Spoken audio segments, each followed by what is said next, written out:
Hey, everybody, it's me, Franklin Donnie D. Donnie D Soul Sundays, Soul Gumbo, Behind the Curtain, Single Mother's Guide to Raising Black Boys, and the new one, When Crack to Christ. That's me. But I'm going to tell you about another young man that I met through a friend of ours, Andre Pittman, Enthroned Records, and he's got knows a lot of people, and he calls me up sometimes and says, I've got a certain person I knew you need to interview. So I met this guy through Andre, and while I'm talking about him, why don't you meet him? Johnny Schaefer. What's going on, man? Hey, Franklin or Donnie, thanks. Franklin Donnie D. Call me anything, but does not forget to call me for dinner. Cool. Now. Johnny, tell us, who is Johnny Schaefer? Well, I am a singer-songwriter. I actually live right here in Pasadena. Okay. And I grew up in Porterville, California. Porterville? Really, yeah, a real small town between Bakersfield and Fresno. Yeah, farming community? Yeah. But it's interesting, music's always been really big there. The schools had phenomenal music programs. So I grew up, our marching band had 350 kids in it. We had 5 choirs. So it was just a really, great atmosphere for someone who's into music. Okay. And my dad was a preacher, and both the high school band director and choir director went to my church. So I just grew up singing, and a lot of times instead of watching TV, our family would stand around the piano and sing. Oh, wow. So I just, grew up with music. My brother sings with LA Opera. So there's a lot of music in our family, and I just started writing. I wrote my first song when I was 4 years old. Good googly muggly. You guys hear that? Go ahead. Yeah, and I just kept writing music from there. I've sung backup for Josh Groban, Melissa Manchester, Diane Carroll. Yeah. Yeah. Keep going, because I know you've done a lot. Sarah Brightman. I got to sing behind Sarah Vaughan one time. Whoa, but a legend. Yeah, that was one incredible. of my mother's favorite, Sarah Vaughan. And she was so cool. She was just very gracious, and she it was at Cal State Fullerton, and so she did, in the afternoon, she did kind of a workshop with us, and some of us got to sing, and she coached us, and it was a really incredible experience. Sarah Vaughan. Yeah. My mother had an album called Snowbound. Yeah. And a couple other of her. But back then we had stereo hi-fis. And I'll take some of them along as the wall. You know what I'm talking about. And all we had was vinyl. LPs and 45s, but she was really great for y'all to go check out Sarah Vaughan. So you did those things. Then where'd you go from there? Well, it's funny, I kind of, early in my career, right out of college, a couple different times people said, I'm starting a record company and I want you to be my first artist. And so they started working with me, and it did not go well. Right. And then I had an attorney who said, I'm going to help you be a star. Right. So he took like $10,000 and didn't really do anything. Okay. And I got really discouraged, and so I kind of did my, the backup thing. So I got into kind of the banking marketing world for a long time, and still kept doing music. But you had to pay the bills. Yeah, exactly. Right. Yeah, and then for a while, I told myself, well, this is going to give me money to do demos and things. Right. And so I did keep doing music, but it got pretty discouraging. And now I think it's like, well, it depends on who you talk to. They say between 24 and 48,000 songs get released every day. Yeah. So it's really hard to break through all that noise, But over the years, I became friends, particularly with Melissa Manchester, who was my idol growing up. I really connected with her songs, and her songs were kind of they got me through some really tough times in my life. Okay. And so actually, when I was in college, actually in high school, I started sending her songs on cassette tape and everything, and then I wanted to get to know her, and so the ladies in her manager's office thought it was cute that I was sending her all these songs. High school kids sending her these songs. And so we became friends, and then I noticed from one album to the next, a big improvement in her voice. And I said, is she studying voice or something with somebody different or doing something different? And they said, yeah, actually she has a really good voice teacher. And so I got her name and hooked up with her. And then it's kind of stalkerish, I know, but I used to, yeah. She shopped at Vaughn, and so did I. And I used to I'd have a voice lesson, and I'd look in my teacher's book when she was getting a drink of water or something, and then she'd say, "Oh, when do you want to do your next lesson?" And I kind of conveniently do it right after Melissa's lesson. That's so smart. we just, we became friends over time, and now.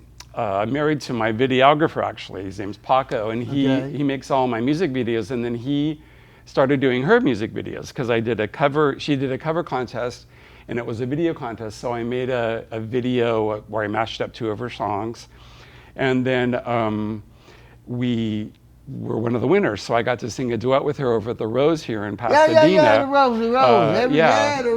Yeah, Whenever I Call You Friend, she wrote that with Kenny Loggins, and I got to do a duet with her on that song. And I have a big announcement coming up. So like, if you watch HearJohnny.com or sign up for my e-newsletter, really soon, within the next few weeks, I'm going to be making a big announcement about. Okay, well, where can we get that announcement? HearJohnny.com. HearJohnny.com. Yeah, it's like HEAR, like to hear something. So it's like Hear Johnny, JOHNNY. I went with that instead of my name because there are a lot of ways to spell Schaefer. Yeah, so I've messed it up. Why fight it?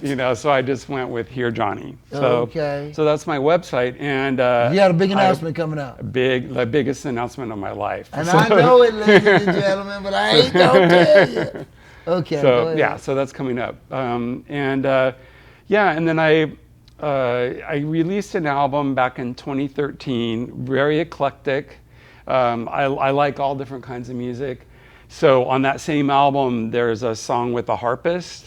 Okay. And then there's a techno song and kind of a little bit R&B blues kind of thing. So I really, it just depends on the song. I let the song tell me what it wants, and then I. Well, you say you like eclectic music. Mm-hmm. I heard you just joined a group on Facebook. What's the name of it? Eclectic Listener. Is that with Roy Lewis? Yes. Oh, yeah. Yeah. I've heard it, yeah. It's a really cool group. Check it out, folks. Yeah, if you have eclectic taste in music, join up with the Eclectic Listener, and you can post music, and then she posts things, and you get a really wide variety of music on there, which is what I love. I'm glad. Go ahead. Yeah. I mean, my Spotify or iTunes, it's a whole conglomeration of different kinds of sounds, and that's kind of how I write too. It just depends on the song. My producer Stefan Oberhoff works with Quincy Jones, and Quincy told him, let the song tell you what it needs. So when I'm writing, sometimes I think maybe it depends on what I've been listening to, but other times something will come in my head. I did a big band song, and it just kind of came out of the blue, and all of a sudden I was just getting this kind of, total big band kind of Mel Torme kind of thing going on, and so I recorded that, and then my latest stuff is kind of maybe along the lines of Sting. Well, you have a new song out. Yes, I do. And what's the title of it? It's called While You Are Right in Front of Me. While You're Right in Front of Me, or while we're right in front of you. Check out Johnny Schaefer's new song here on Behind the Curtains.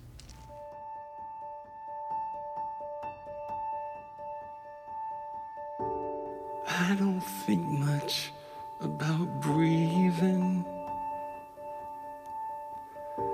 until I'm turning blue. I never spend any time grieving till suddenly it's all I do. I never worry about food or drink until there's nothing left to eat. I need to tell you that I love you.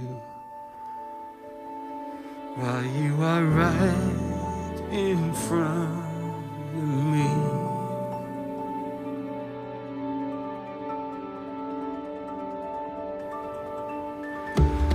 When did we last watch the sunrise? When did we last sing our favorite songs? I used to read the poems in your eyes, a secret space where I belong. My father died so young, I'll never know the things he could have helped me see. I need to show you that I love you. You are right in front of me.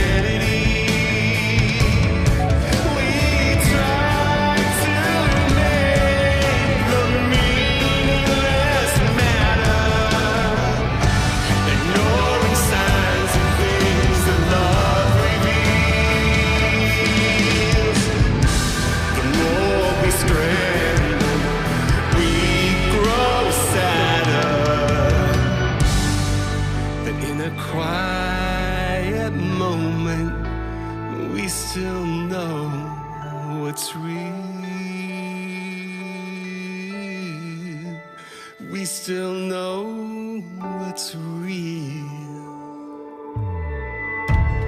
You might never see me crying, till all at once I'm a mess. I screw things up, but I keep trying. Insist I'm right, then acquiesce. Well, I don't know how many days I'll get, how much more of you I'll see. I just know I need to tell you that I love you. Wow, you are right in front of me. While you are right in front of me. Whoa, all right. Tell us a little bit about that song and what does it mean to you? Yes, well, I think I mentioned that I was kind of in the corporate world. Yes.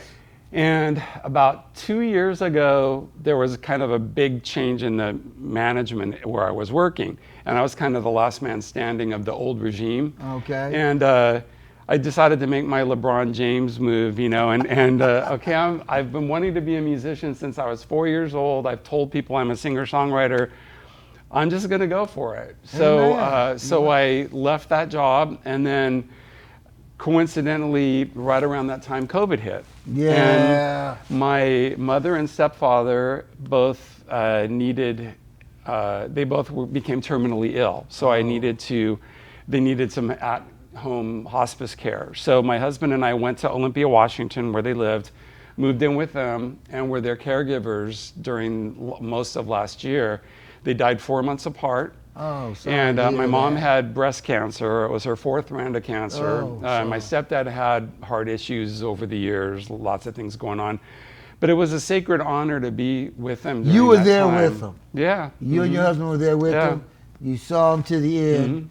And that's something that you'll never forget. Oh, yeah. You know, and I don't know what to say because when my mother passed, she was in Victorville, I was here. I wasn't far, but I wasn't there with her. Yeah, we say, you know, with both of them, the night they died, we sang all their favorite hymns, Right, and prayed make it a with celebration them. of their life, yeah, not to have to sit and cry.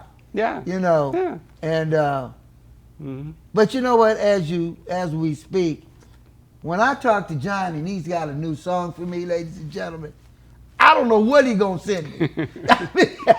Because one song gonna be like this, one song gonna be like that, another song gonna be like that, and I'm like, wow, this cat is out there.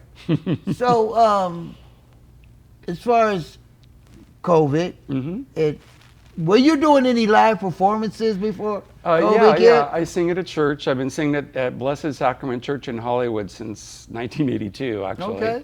And it's a really big church. Are you the music director or something? No, I'm a cantor, so I stand up in front and lead all the singing and Okay. introduce I the see what you hymns, do. and then I sing in the choir. Okay. And You guys got a soloist. choir? A Yeah, choir? Yep.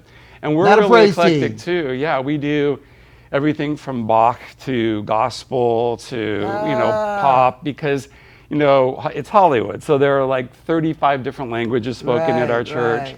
So we'll do trilingual things and sing in Latin and sing something gospel. So, which is what I love. So it's a really nice thing. Okay, for well, me. I want to get to you on that because Marcia and I, we were going to a church called Faith Community Church in West Covina, and they have what they call a praise team. And then sometimes I go to Faith here, not Faith, but Victory here in Pasadena, and they got what I call a choir. A choir. And it's a big difference. Oh yeah. Now, Yep. what do you call a praise team? The difference from a choir and a praise team to you? Well, it's interesting. I grew up in the Lutheran church. My dad was a Lutheran minister. Okay. And so when I was real young, like everyone in the congregation would sing like parts. Like they'd all get out the hymnal, and Lutherans are big singers. So, but it was pretty traditional kind of, conservative, hymns and things like that. But then when I was in college, the choir that I sang, they did a lot of praise music, and there was, a lot of the, like Amy Grant and stuff like that. I think there's actually a documentary film that's just coming out about that whole scene, where there was a lot of crossover between like pop and rock and gospel and all that. Back when I was young, it was like a lot of Keith Green and different people like that. So, it's. I love gospel choirs. Oh, like man, that. It's, it's like I love them. it's hard for me because I'm a baritone, and Okay. generally it's 3-part, so the guys all sing really high. So I've sung with some You a gospel. baritone? Yeah, I am. Yeah. So You sound like you could do a first, second tenor or something like that. Eddie Kendricks of the Temptations. Yeah, I have to kind of blend my chest and head voice because I want to belt out those high notes, Yeah. but I don't have them. Well, let me ask you this.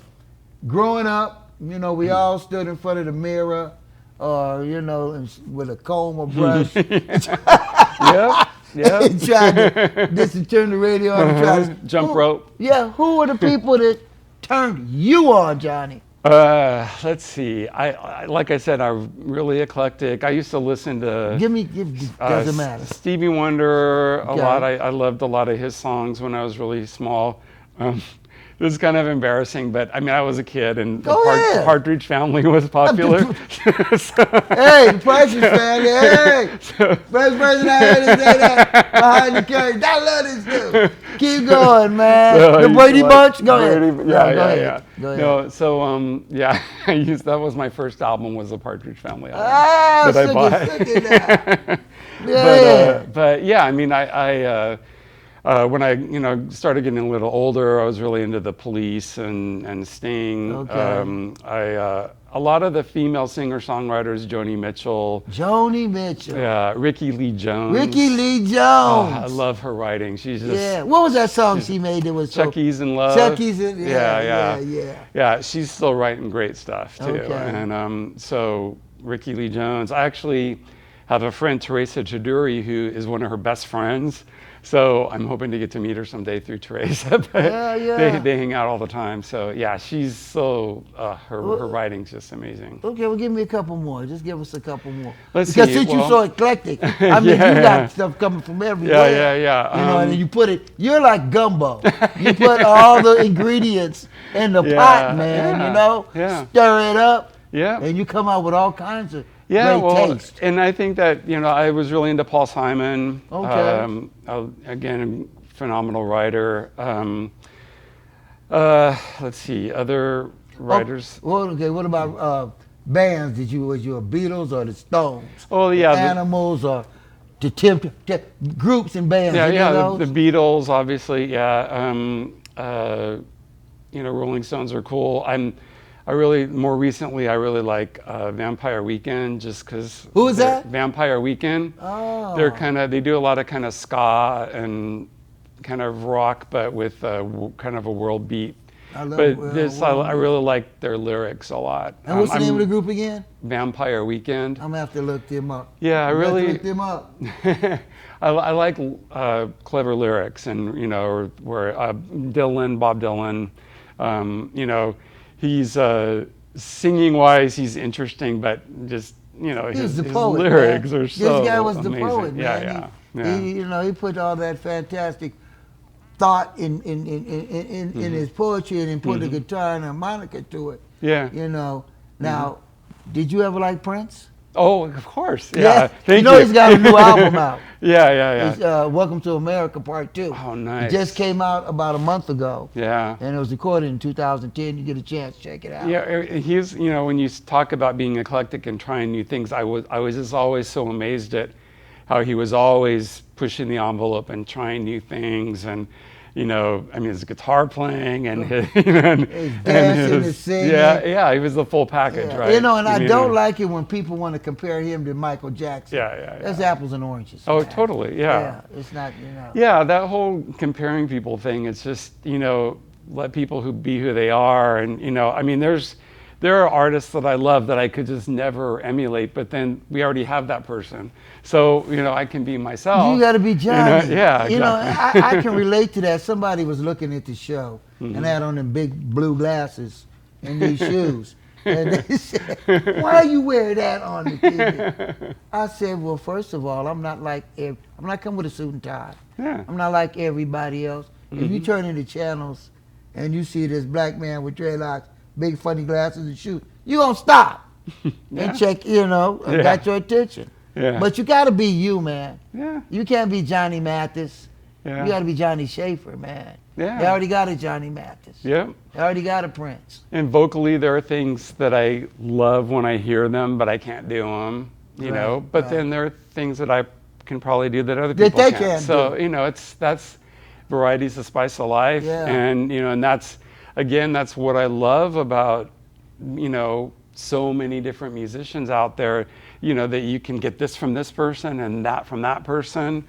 And, you know, getting back to my new single, that song came out, and then in a lot of other songs. I wrote a lot when my mom was dying. Okay. And then right afterward. And so that song came from that shared experience of taking care of my mom. And I think the message in that song is, you know, we need to tell each other we love each other. We need to remember to do the things that matter while you're right in front of me, which is the title. Right. So because you never know what tomorrow's going to bring. I'm putting that together right now. Mm-hmm. You know, and all of us have more than one talent. Mm-hmm. And I used to tell my students when I was working in the school district, well, Mr. Lewis, I said, what do you like to do? What do people tell you you're good at? And what are you good at? And just think of those things. I might have got it. It's been so long since I've told anybody that. But, you know, things you like to do, things you're good at, things people say, hey, man, that's a talent. Use it. Yeah, when I left my job, it was really scary.